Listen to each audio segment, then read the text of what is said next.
I really feel that everybody has hard choices in their lives, and some have a lot more than others, to be honest. Uh, all kinds of questions. How do you get a good job? How do you keep it? What happens if you lose it? How do you afford your education, particularly if you want to go to college? Whether to get married, whether to stay married. I mean, those are the kinds of hard choices that everybody grows up with. And I saw the same thing with nations and leaders.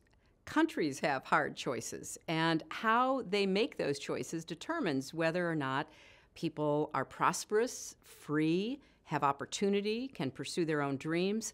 And the more I thought about it, I thought really choices is at the core of what kind of people we want to be and what kind of countries we want to have. And I think that's especially true here in our own country at this moment in our history, because I do talk about some of the hard choices we face as Americans.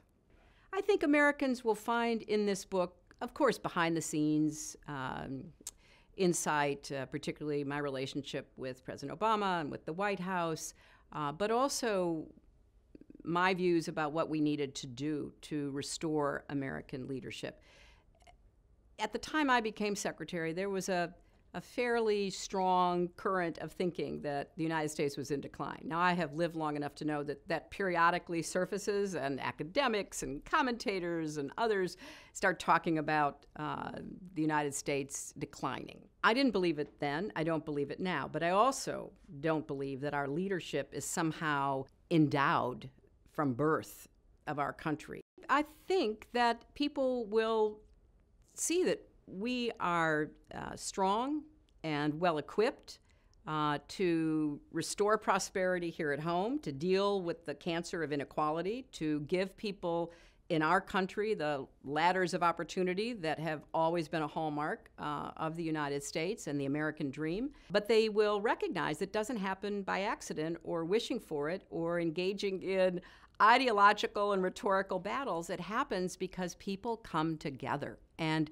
make a series of choices, including some hard choices, to establish the foundation for a strong economy, a strong, united society. Because at the end of the day, we're only as strong abroad as we are at home.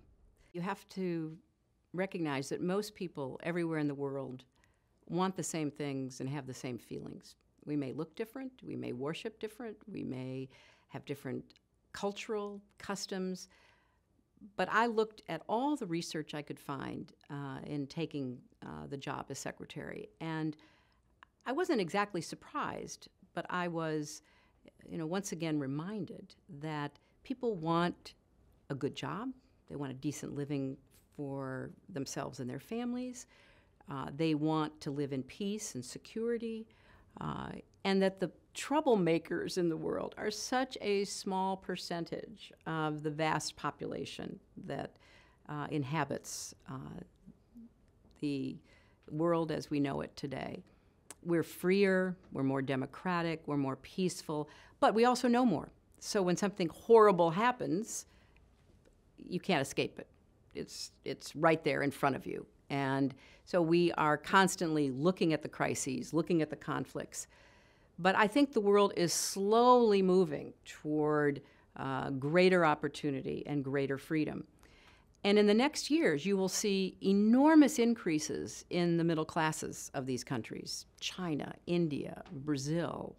They will be looking for new ways to express themselves, new freedoms in order to interact in politics and economics.